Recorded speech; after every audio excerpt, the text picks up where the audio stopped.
প্রিয় দর্শক, আপনাদের সবাইকে আমন্ত্রণ জানাচ্ছি বাংলা ভিশনের প্রতিদিন আয়োজন সংবাদ বিশ্লেষণ ধর্মী অনুষ্ঠান ফ্রন্ট পেজে। সাথে আছি আমি ইমরুল কায়েস।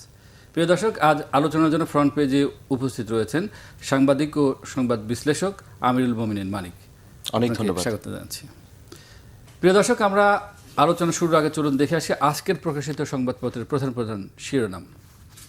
আমি প্রথমে জানাচ্ছি দৈনিক প্রথম আলোর সংবাদ শিরোনাম: বিনিয়োগ ও রাজনৈতিক সম্পর্কে অগ্রাধিকার, প্রধানমন্ত্রী চীন সফর, সোনারগাঁ সিদ্ধিরগঞ্জে ছায়া এমপির দাপট।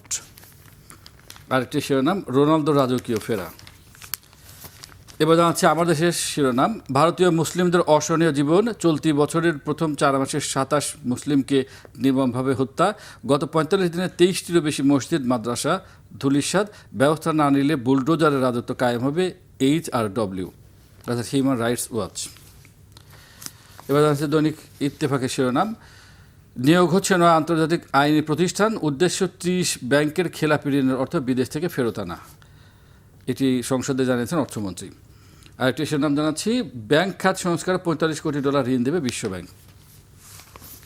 সমকাল: মুদি দোকানসহ 16 ব্যবসায় সুনির্দিষ্ট কর দিতে হবে, রাজস্ব বৃদ্ধির উদ্যোগ। জানাচ্ছি যুগান্তরের শিরোনাম: উচ্চ করে নাকাল ব্যবসা বাণিজ্য, সংকট নিরসনে বাজেটে রোডম্যাপ জরুরি। আরেকটি শিরোনাম: বাবার পথে হাঁটছেন প্রধানমন্ত্রী, নতুন উচ্চতায় ঢাকা বেইজিং সম্পর্ক। মানবজমিন: ম্যাজিক্যাল বিশ্বকাপে রেকর্ডের কাফেলা, মতিউর রহমান চৌধুরীর কলাম। আরেকটি হচ্ছে বেইজিংয়ে প্রধানমন্ত্রীর উষ্ণ অভ্যর্থনা, শীর্ষ বৈঠক আজ।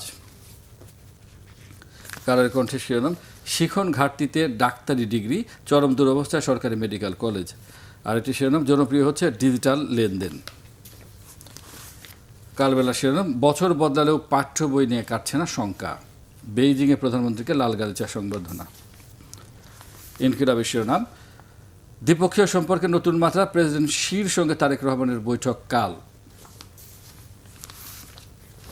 বাংলাদেশ প্রতিদিনের শিরোনাম: অলস 23,000 কোটির বিনিয়োগ, গ্যাসের অভাব, সংযোগ না পেয়ে সুদের বোঝা বিপর্যস্ত উদ্যোক্তারা, ঝুঁকিতে কর্মসংস্থান। আরেকটি শিরোনাম: ফুটবল পাগল বাংলাদেশ কেন বিশ্ব ফুটবলে এত পিছিয়ে, দেশ রূপান্তরের শিরোনাম: ফ্ল্যাটের স্বপ্নে করের কাঁটা, বাড়বে ফ্ল্যাটের দাম। আরেকটি শিরোনাম: মাঠে মুখোমুখি মেসি রোনালদো। নয়াদিগন্তের শিরোনাম: মধ্যবিত্তে করের বোঝা। আরেকটি শিরোনাম: বেইজিংয়ে প্রধানমন্ত্রীকে লাল গালিচা সংবর্ধনা, সফরের দ্বিপক্ষীয় সম্পর্কে নতুন মাত্রা। বণিক বার্তার শিরোনাম: সিটি গ্রুপের ঋণ বিপর্যয় পরিস্থিতি তৈরিতে দায় রয়েছে দক্ষ ব্যাংকারদেরও। আরেকটি শিরোনাম: ওয়ার্ল্ড ইকোনমিক ফোরামের সভায় অংশ নেন প্রধানমন্ত্রী। জানাচ্ছি ইংরেজি দৈনিক দ্য ডেইলি স্টার শিরোনাম: national health hotline going cold, government inertia leaves popular service struggling. আরেকটি শিরোনাম: banking sector key hurdle to the economy. সবশেষ নিউজের শিরোনাম জানাচ্ছি: United Nations audit finds funds going down the drain. আরেকটি শিরোনাম: 10 lakh more government officials to come under tax. আমরা সবগুলো পত্রিকার শিরোনাম দেখলাম। আমিরুল মানিক, আপনি দেখলেন যে প্রধানমন্ত্রী তারেক রহমান এই মুহূর্তে চীন সফরে আছেন এবং আজকে তিনি চীনের প্রধানমন্ত্রী লি ছিয়াংয়ের সঙ্গে বৈঠক করবেন, অর্থাৎ যেটা রাষ্ট্রীয় পর্যায়ে দ্বিপক্ষীয় বৈঠক বলা হয় শীর্ষ নেতাদের, সেই দ্বিপক্ষীয় বৈঠকই হবেন বাংলাদেশের প্রধানমন্ত্রী এবং চীনের প্রধানমন্ত্রীর মধ্যে। এই বৈঠকে 15 থেকে 17টি সমঝোতা স্মারক সইয়ের সম্ভাবনা আছে বিভিন্ন বিষয়ে। এই সফরকে আসলে কীভাবে মূল্যায়ন করবেন? অনেক ধন্যবাদ আপনাকে, ধন্যবাদ বাংলা ভিশন এবং এই মুহূর্তে যারা দেখছেন। প্রধানমন্ত্রী তারেক রহমান চীন সফর করছেন। এই সফরের আগে এই সফরকে ঘিরে নানা ধরনের খবর প্রচার এবং কারো কারো মধ্যে উদ্বেগও আমরা দেখেছি। যেমন বাংলাদেশের নবনির্বাচিত প্রধানমন্ত্রী কোথায় যাবেন প্রথম সফরে, সেটা নিয়ে একটা চাঞ্চল্য ছিল। তিনি কি ভারতে যাবেন না তিনি অন্য কোনো রাষ্ট্রে যাবেন? সেক্ষেত্রে প্রধানমন্ত্রী তারেক রহমান একটা প্র্যাগমেটিক সিদ্ধান্ত নিয়েছেন যে তিনি ভারতেও প্রথম সফর করলেন না, চীনেও করলেন না। কোথায় গেলেন? প্রথমেই গেলেন মালয়েশিয়া। আমি মনে করি যে এটা একটা দূরদর্শী সিদ্ধান্ত। বাংলাদেশের কূটনৈতিক বিস্তৃতি দক্ষিণ পূর্ব এশিয়ায় নিয়ে যাওয়ার জন্যে তিনি স্মারক হিসেবে মালয়েশিয়ায় গেলেন।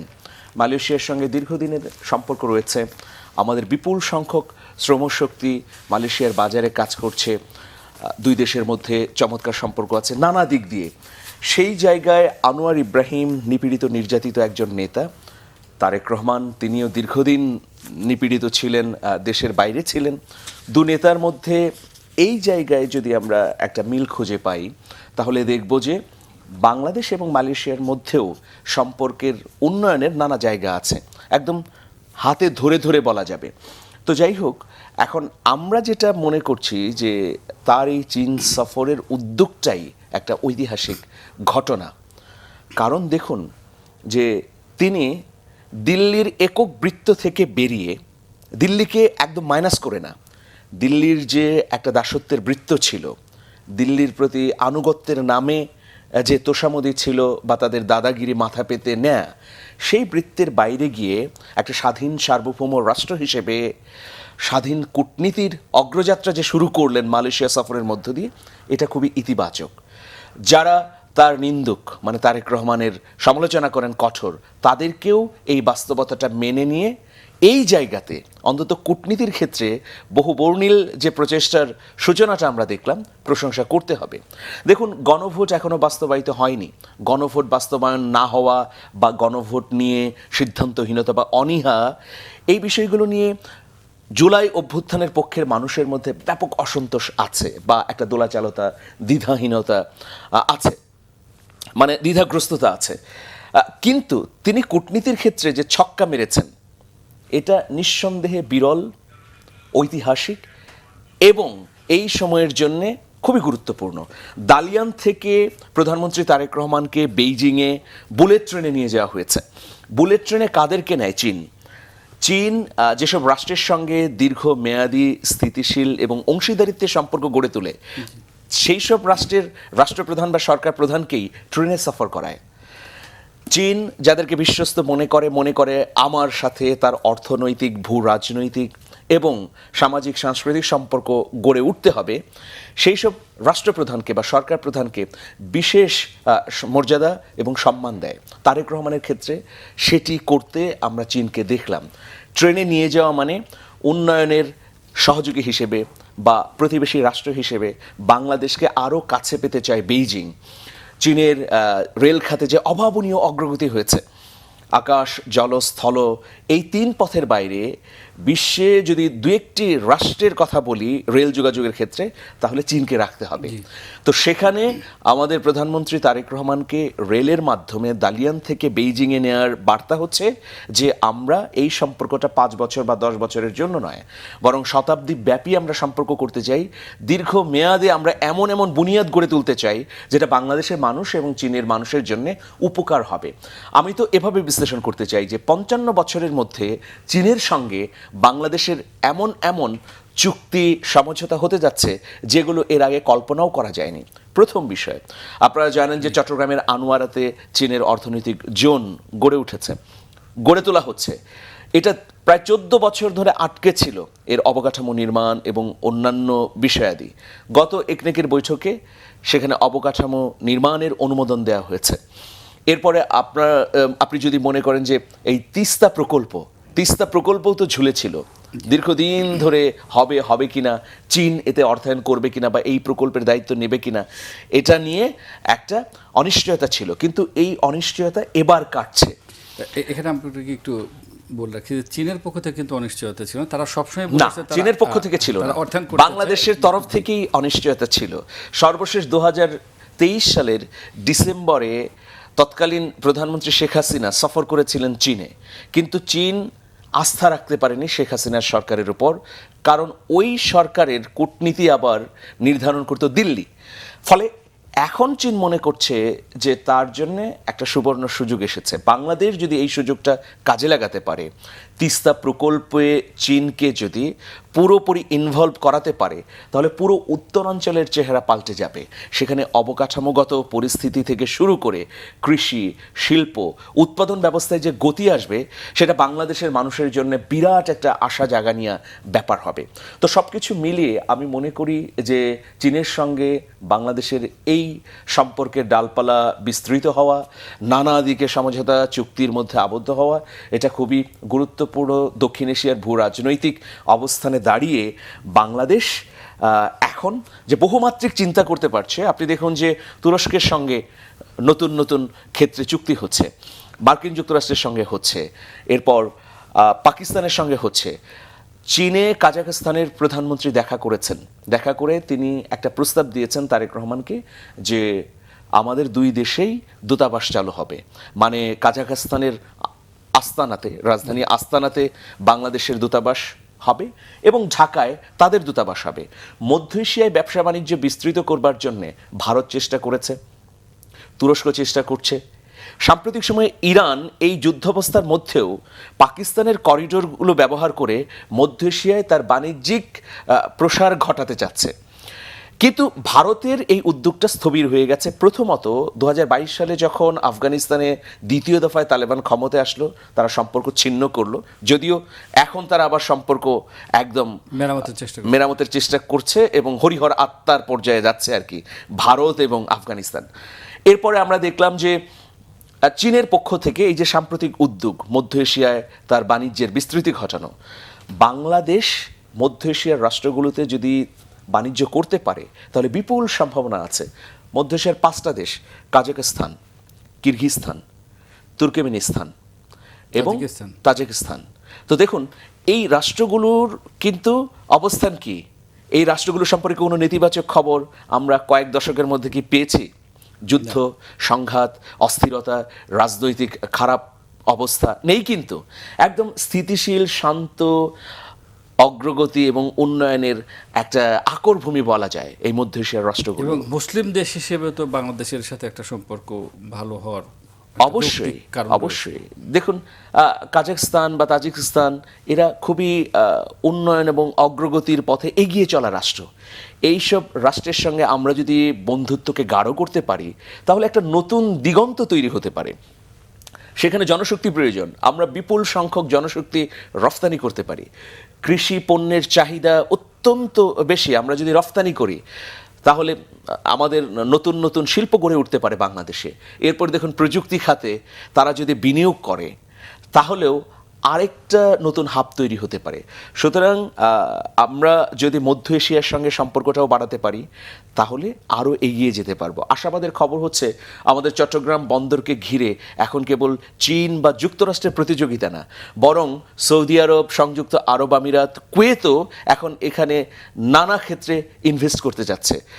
তো যদি এইভাবে বহুবর্ণিল এবং বহুমাত্রিক কূটনৈতিক যাত্রা সাফল্যে পৌঁছায় তাহলে নিঃসন্দেহে বাংলাদেশের অগ্রগতির জন্য একটা বড় মাইল ফলক হবে। সেই দিক দিয়ে প্রধানমন্ত্রী তারেক রহমানের এই সফরকে আমি তাৎপর্যপূর্ণ বলে মনে করি যে শি জিনপিং এবং তারেক রহমানের মধ্যে যে বৈঠকটি হচ্ছে, এই 5 দিনের সফরের চূড়ান্ত সিদ্ধান্তগুলো সেই বৈঠকের মধ্যে দু নেতার আলাপ আলোচনার ভিত্তিতে পূর্ণতা পাবে। জি, তার মানে আপনি বলতে চান যে শুধু এই প্রধানমন্ত্রী সফরের শুধু ব্যবসা বাণিজ্য বিনিয়োগী উদ্দেশ্য নেই, একটা রাজনৈতিক তাৎপর্য রয়েছে, অবশ্যই আঞ্চলিক ক্ষেত্রে এবং আন্তর্জাতিক ক্ষেত্রেও এর একটা প্রভাব থাকবে। এটা আঞ্চলিক ক্ষেত্রে তো বটেই, দক্ষিণ এশিয়ায় শক্তির ভারসাম্য তৈরির জন্য চীন খুব অপরিহার্য। তো চীনের সঙ্গে যদি আমাদের সম্পর্ক হয়, আমরা তো দিল্লিকে বলিনি যে দরজা বন্ধ করে দিয়েছি। দিল্লি যদি আন্তরিক হৃদয়ে আসে, দিল্লি যদি ন্যায্যতার ভিত্তিতে আমাদের সঙ্গে সম্পর্ক করতে চায়, হবে। একটা রাষ্ট্রের সঙ্গে আরেকটা রাষ্ট্রের সম্পর্ক কিভাবে হয়? যে পারস্পরিক লাভের ভিত্তিতে। গত 16 বছর ধরে আমরা কি দেখেছি? যে দাদাগিরি সুলভ, মানে দিল্লি চাচ্ছে আমি যেভাবে তোমাকে বলবো সেভাবে তুমি চলবে বা তোমার কূটনৈতিক কৌশল তৈরি করবে, সেটা তো হতে পারে না। তো ওই জায়গায় দাঁড়িয়ে এখন কূটনৈতিক প্রক্রিয়া সংশোধনের নমুনা হিসেবে মালয়েশিয়া যাত্রা, চীন যাত্রা, এরপরে হয়তো তিনি মার্কিন যুক্তরাষ্ট্রে যাবেন বা আরও অন্যান্য দেশে যাবেন। তো সেই ক্ষেত্রে দিল্লি যদি বলে যে আমরাও নতুন করে সম্পর্কের পুনর্মূল্যায়ন করতে চাই, 16 বছরে সরকার বা ব্যক্তির সঙ্গে দিল্লির যে সম্পর্ক ছিল সেটা পরিবর্তন করে ঢাকা দিল্লি জনগণের বন্ধু হয়ে উঠবে, পুশিন বন্ধ হবে, সীমান্ত হত্যা বন্ধ হবে, আমাদের বাণিজ্যের যে বৈষম্য আছে যে ঘাটতি আছে সেগুলো দূর করব আমরা, এই ধরনের আন্তরিক হৃদয় নিয়ে ভারত যদি এগিয়ে আসে তাহলে বাংলাদেশের সম্পর্ক করতে কোনো অসুবিধা নেই। অসুবিধাটা হলো ভারতের বাংলাদেশ বিরোধী নীতি। অবশ্যই তাদেরকে পুনর্মূল্যায়ন করতে হবে কেন্দ্রীয় সরকার যে তো বারবার আমরা বলছে, এতদিন কি করেছি। কেন্দ্রীয় সরকার তো বারবার বলছে যে বাংলাদেশের সাথে নির্বাচিত সরকারের সঙ্গে তারা সম্পর্ককে নতুনভাবে গড়তে চায়, ভালোর দিকে নিতে চায়। কিন্তু আমরা প্রাদেশিক পর্যায়ে দেখছি, বিশেষ করে পশ্চিমবঙ্গে এখন যারা ক্ষমতাসীন, কেন্দ্রেও তারাই ক্ষমতাসীন, পশ্চিমবঙ্গে নতুন নির্বাচন হয়েছে, সেখানে শুভেন্দু অধিকারী মুখ্যমন্ত্রী হয়েছেন এবং তারপর থেকে আমরা দেখছি যে পুশিন বাড়ছে এবং এটাকে কেন্দ্র করে দুধের সম্পর্ক কিন্তু আরেকবার তিক্ততার পর্যায়ে যাওয়ার দিকে ঝুঁকছে। তো এই থেকে আসলে বের হয়ে আসার জন্য বাংলাদেশের পক্ষ থেকেও কিছু কি করা দরকার, ভারতের পক্ষ থেকেও। দেখুন, বাংলাদেশ তো মুখিয়ে আছে, নীতি তো আপনি জানেন যে সবার সাথে বন্ধুত্ব, কারোর সাথে বৈরিতা নয়, পররাষ্ট্রনীতির মূল সেটাই। তো এখন বাংলাদেশ তো আন্তরিক আছে, বাংলাদেশ কি করবে, বাংলাদেশের জায়গা থেকে দাঁড়িয়ে কি করা উচিত। বাংলাদেশের নির্বাচিত সরকার আসার পরে ভারত এই সরকারের সঙ্গে সম্পর্ক করবে, এটা তার প্রতিশ্রুতি ছিল। গণ অভ্যুত্থানকে তারা মেনে নেয়নি, তারা আমাদের গণ অভ্যুত্থানকে বলেছে এটা তালেবানি, মৌলবাদী বা জঙ্গিবাদী একটা অস্থিতিশীল পরিস্থিতি। তো সেই জায়গায় আবার তারাই আফগানিস্তানের সঙ্গে কিন্তু সম্পর্ক পোক্ত করছে। এটা এ কারণেই ন্যারেটিভ ছড়ানো, এই পরিবর্তনটা দিল্লির নীতির বিরুদ্ধে গেছে। এতদিন ধরে চাণক্য নীতির নামে যে আমাদের উপর আগ্রাসনটা চলছিল, সেই আগ্রাসন 24-এর অভ্যুত্থানের মধ্য দিয়ে বন্ধ হয়ে গেছে। ফলে এখন যে তারেক রহমানের নির্বাচিত সরকারটি এলো, তার সঙ্গে কেন সম্পর্ক ডালপালা গজাচ্ছে না, এটা হলো প্রশ্ন বড়। দেখুন, এর পেছনেও কারণ আছে। তারা আমাদেরকে খুব পর্যবেক্ষণে রেখেছে। তাদের সম্পর্কের গাঁটছড়া আবার বাধা আরেকটি রাজনৈতিক দলের সঙ্গে। তো এত জটিলতার মধ্যে থাকলে প্রতিবেশী রাষ্ট্রের সঙ্গে বন্ধুত্ব হওয়া তো সম্ভব না। এখন আমরা যদি ভারতের সম্পর্ককে বিশ্লেষণ করি, শুধু আমাদের সঙ্গে সম্পর্ক খারাপ তা কিন্তু নয়, নেপালের সঙ্গেও খারাপ, শ্রীলঙ্কা, ভুটান, পাকিস্তান, চীনের সঙ্গে খুব বেশি ভালো সম্পর্ক নেই। আপনারা জানেন যে মালদ্বীপ, সেই রাষ্ট্রটা প্রতিরক্ষার জন্য ভারতের উপর নির্ভরশীল ছিল, কিন্তু মোহাম্মদ মুইজ্জু ক্ষমতায় আসার পরে তিনি দেখেছেন এটা একটা অসম সম্পর্ক। তিনি কিন্তু ভারতের নিরাপত্তাকে মাইনাস করে দিয়ে তার সমুদ্র সীমানাকে নির্বিঘ্ন করার জন্য তুরস্কের নিরাপত্তা ব্যবস্থা স্বাগত জানিয়েছেন। এখন তুরস্কের দেখভালে মালদ্বীপের এই সমুদ্র সীমানা পর্যবেক্ষণ করা হয় বা তুরস্কের প্রযুক্তি দিয়ে করা হচ্ছে। তো এখন যেটা হয়েছে যে দেখুন, কথায় হৃদয় বিদীর্ণ হয়ে যায়। আমরা শুভেন্দু অধিকারীকে যখন বিরোধী দলে দেখেছি, মমতা বন্দ্যোপাধ্যায় যখন ক্ষমতায় ছিলেন, তখনও তিনি অধ্যত্বপূর্ণ অনেক বক্তব্য দিয়েছেন। ক্ষমতায় আসার পরেও গত পরশুদিন তিনি তাদের বিধানসভায় বলেছেন যে আমরা 10,000 অবৈধ বাংলাদেশিকে পুশ ইন করে দিয়েছি, আরও 1800 হোল্ডিং সেন্টারে আছে, আমরা সরাসরি বিএসএফ এর হাতে তুলে দিচ্ছি, তারা সীমান্ত দিয়ে বাংলাদেশের মানুষ বাংলাদেশে পাঠিয়ে দিচ্ছে। এই যে কথাটি বললেন, এটা তো একটা অন্যায্য কথা। পুশ ইন বা পুশ ব্যাক শব্দটাই তো বেআইনি। আপনি তো একজন মানুষকে পুশ ইন করতে পারেন না। আমার দেশে যে অসংখ্য ভারতীয়রা চাকরি করেছেন, এখনও বহাল তবিয়তে আছেন, তাদেরকে তো আমরা সীমান্তে নিয়ে গিয়ে ঠেলে দেইনি। পুশ ইন মানেই হচ্ছে ঠেলে দেয়া। তো কি করবেন? তাদের যে অভিযোগ সেটা যদি সত্যই হয়, তাহলে ওই ব্যক্তিকে, যিনি কলকাতায় অবৈধ বাংলাদেশি মানে অবৈধ হিসেবে আছেন, তিনি বাংলাদেশি, এই অভিযোগ তারা করছেন, তাহলে তাকে গ্রেফতার করতে হবে, আইনের আওতায় নিতে হবে, বিচারের মুখোমুখি করে তার যদি সাজা হয়, তাহলে দুই দেশের যে প্রত্যর্পণ আইন আছে বা অন্যান্য ট্রিটি আছে, সেগুলো অনুযায়ী ফেরত পাঠাতে হবে। কাঠামো আছে, অবশ্যই অবশ্যই। কিন্তু আপনি সীমান্তে এইসব সাধারণ মানুষকে, যারা নিশ্চিত না যে কোন রাষ্ট্রের, আমরা নিশ্চিত না, আমরা কেন তাদেরকে নেব? তারা যে বাংলাদেশি তার প্রমাণ কোথায়? প্রমাণটা কিভাবে দেবেন? প্রমাণটা তো আদালতের মাধ্যমে আইনগতভাবে বৈধ হয়ে আমার সামনে উপস্থাপন করতে হবে। কিন্তু আমরা দেখেছি 24 ঘন্টা, 48 ঘন্টা, এমনকি 72 ঘন্টাও সেই সীমান্তের নো ম্যানস ল্যান্ডে এইসব অসহায় সাধারণ মানুষকে দাঁড় করিয়ে রাখা হয়েছে। এটা হচ্ছে পৃথিবীর সবচেয়ে অমানবিক একটা ঘটনা, যে দুটো সভ্য রাষ্ট্রের মধ্যে এই ধরনের ঘটনা ঘটছে। তারাও বাংলা ভাষায় কথা বলছে, কিন্তু তাদেরকে বাংলাদেশি তকমা দিয়ে ঠেলে পাঠানো হচ্ছে।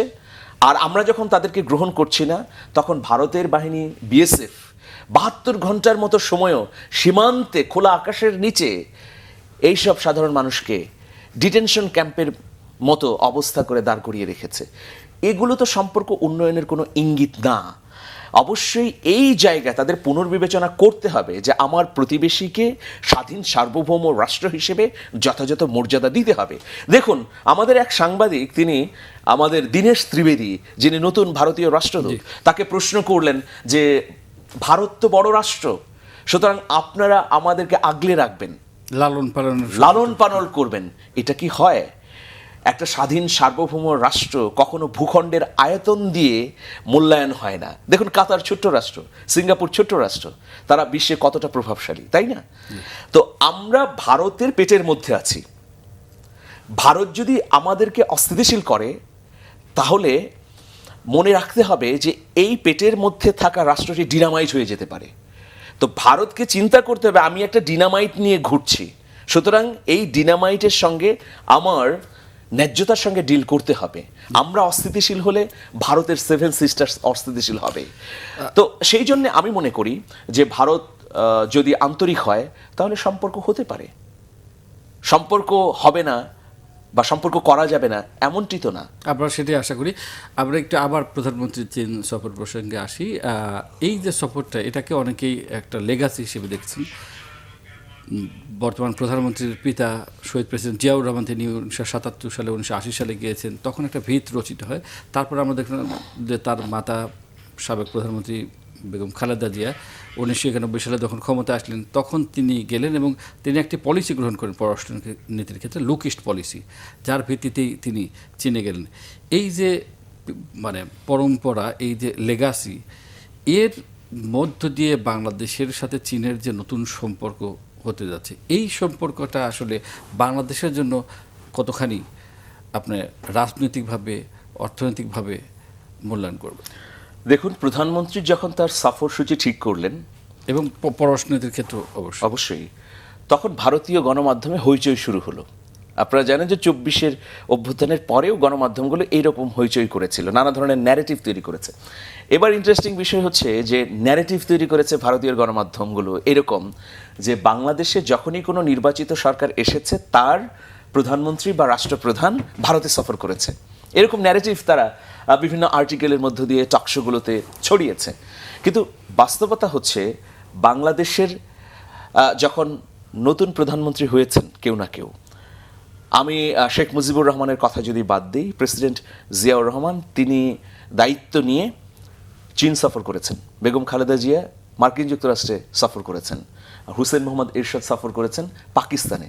সুতরাং পুরোপুরি মিথ্যা একটা ন্যারেটিভ ছড়াতে যাচ্ছে ভারতীয় মিডিয়া যে বাংলাদেশের নবনির্বাচিত সরকারের প্রধান তারেক রহমান ভারতে প্রথম সফর না করে তিনি আসলে যথার্থ কূটনৈতিক পন্থা অবলম্বন করছেন না। এটা ভুল ন্যারেটিভ। আমি এর প্রতিবাদ জানিয়ে রাখলাম। অলরেডি বেইজিংয়ের গণমাধ্যমগুলো আবার এটার নিন্দা করেছে এবং তারা বলেছে যে দিল্লির গণমাধ্যমের হইচই করার কোনো কারণ নেই। তো আপনি যেটা বলছেন যে প্রেসিডেন্ট জিয়াউর রহমান কূটনীতির ক্ষেত্রে যে অসাধারণ চমৎকারিত্ব দেখিয়েছিলেন, তিনি সবসময়ই একটা পলিসি মেনটেন করতেন যে আমি প্র্যাগমেটিক ওয়েতে সব কিছু ডিল করব, মানে এখন বাস্তবতার নিরিখে সিদ্ধান্তটি গ্রহণ করব। এই মুহূর্তে আমার কি প্রয়োজন, কার সঙ্গে সম্পর্ক উন্নয়ন করা জরুরি, কার সঙ্গে সম্পর্ক পরিমার্জন, পুনর্মূল্যায়ন বা সংশোধন করব, সেটাও তিনি করেছেন এবং সেক্ষেত্রে তিনি উদাহরণ দেখিয়েছেন। সেই জায়গা থেকে সেই লিগেসি যদি ধরে আমরা বলি, তারেক রহমানের মালয়েশিয়া এরপর চীন সফর যথার্থই আছে এবং এর মধ্য দিয়ে আরও অনেক রাষ্ট্রের সঙ্গে সম্পর্কের একটা সুযোগ তৈরি হলো। দেখুন, আমরা তো কেবল কি পূর্বমুখী সম্পর্ক করতে চাই, তাই না, বা পশ্চিমমুখী। আমাদের বঙ্গোপসাগরের দিকে তাকান, আমাদের বঙ্গোপসাগর দক্ষিণে কি ভিয়েতনাম, কম্বোডিয়া, অস্ট্রেলিয়া আছে না, আমাদের এই দিকের সম্পর্ক তো আমাদের জোরালো না, অথচ আমাদের বঙ্গোপসাগরের এই অববাহিকাতেই এই দিকেই কিন্তু এই রাষ্ট্রগুলো, মানে দক্ষিণমুখী আমাদের কূটনীতির বিস্তৃতি বাড়ানোরও একটা সুযোগ আছে। আবার দেখেন দক্ষিণ পূর্ব, ইন্দোনেশিয়া, মালয়েশিয়া, থাইল্যান্ড, সিঙ্গাপুর, এই রাষ্ট্রগুলোর সঙ্গেও আমরা যদি সম্পর্ক বাড়াই, আমাদের অর্থনীতি নতুন মাত্রায় পৌঁছাতে পারে। থাইল্যান্ডের সাথে বেগম খালেদা জিয়ার সম্পর্ক এগিয়েছিল। খুব ভালো এগিয়েছিল। তো এখন এইরকম একটা পরিস্থিতিতে তারেক রহমান তিনি চীনে গেলেন। চীনের সঙ্গে আমাদের অনেকগুলো বিষয় রয়েছে। আপনি জানেন যে 1000 শয্যা বিশিষ্ট একটা হাসপাতাল চূড়ান্ত হচ্ছে। এরপর তিস্তা, দুটি হাসপাতাল, একটা পূর্বাঞ্চলে আর একটা হচ্ছে দুটি হাসপাতাল। উত্তরবঙ্গে। এরপরে তিস্তা প্রকল্পে তাদের পূর্ণোদ্যমে কাজ শুরু করা, দ্বিতীয় পদ্মা পদ্মা সেতু। ব্যারেজে সেখানে অর্থায়ন হবে কি হবে না, দ্বিতীয় পদ্মা সেতুতে আমাদের নিরাপত্তার জন্যে তাদের কি উদ্যোগ বা সহায়তা আমরা পাবো। ইতিমধ্যে 20টি জেট বিমান ক্রয়ের জন্য জি। চুক্তি হয়ে গেছে। তো সকল কিছু ফায়ার ফাইটার ফাইটিং জেট। তো এই দিক যদি আমি বিবেচনা করি, আমরা তো শুধু চীনের সঙ্গে সম্পর্ক করছি না। দেখুন, মার্কিন যুক্তরাষ্ট্রের সঙ্গে আমাদের একটা চুক্তি হয়েছে, এই চুক্তি নিয়ে ব্যাপক সমালোচনা হচ্ছে, কিন্তু আমরা চীনের প্রেসিডেন্ট শি জিনপিং এর আগ্রহে তৈরি হওয়া একটা নিজস্ব দক্ষিণ এশীয় ফোরামেও যুক্ত হতে যাচ্ছি, যেখানে তিনি 4টি নীতি নিয়ে এগুচ্ছেন। এতে মার্কিন যুক্তরাষ্ট্র রুষ্ট হতে পারে অনেকে বলছেন, কিন্তু আমরা স্বাধীন সার্বভৌম রাষ্ট্র হিসেবে মার্কিন যুক্তরাষ্ট্রের সাথেও যেমন সম্পর্ক রাখবো, চীনের সঙ্গেও সম্পর্ক রাখবো। কে রুষ্ট হলো আর কে সন্তুষ্ট হলো সেদিকে তাকানোর আমাদের কোনো বাংলাদেশের মানুষ সুযোগ নেই। বাংলাদেশের মানুষ উপকৃত হচ্ছে কিনা। এবং তারেক রহমান এই জন্যই বলতে বাংলাদেশ ফার্স্ট যে পলিসি, মানে প্রথম বাংলাদেশ নীতি আর কি। হ্যাঁ, প্রথম বাংলাদেশ নীতি এটা তো হতেই হবে, বাংলাদেশের মানুষের জন্য হতে হবে, কল্যাণের জন্য হতে হবে। আমাদের যেখানে কল্যাণ আছে আমরা সেখানেই যাব, কিন্তু আমরা কারোর সঙ্গে বিদ্বেষ পোষণ করতে চাই না। আমরা চোখে চোখ রেখেই কথা বলতে চাই, কেউ বড় কেউ ছোট এই বিবেচনা করে কখনো এই সভ্য সমাজে কূটনীতি হয় না। তো যেটা শুরু করেছে বাংলাদেশের সরকার প্রধান, সেখানে আমরা এই আভাস পাচ্ছি। এই জন্য আবারও বাংলাদেশের সরকার প্রধান, প্রধানমন্ত্রী তারেক রহমান এবং এই সরকারের কূটনৈতিক ক্ষেত্রে যারা ভূমিকা রাখছেন তাদেরকে ধন্যবাদ দিচ্ছি। জি, ধন্যবাদ আমিরুল মোমিন মানিক, চমৎকার আলোচনা করেছেন। প্রিয় দর্শক, দেখতে দেখতে আমরা একদম অনুষ্ঠানের শেষ প্রান্তে চলে এসেছি। আমাদের ফ্রন্ট পেজ অনুষ্ঠানটি প্রতিদিন বাংলা ভিশনের পর্দায় 9টা 20 থেকে 25 মিনিটের মধ্যে প্রচার হয়। দেখার আমন্ত্রণ জানিয়ে আজ এখানে শেষ করছি। সবাই ভালো থাকুন, সুস্থ থাকুন। আল্লাহ হাফেজ।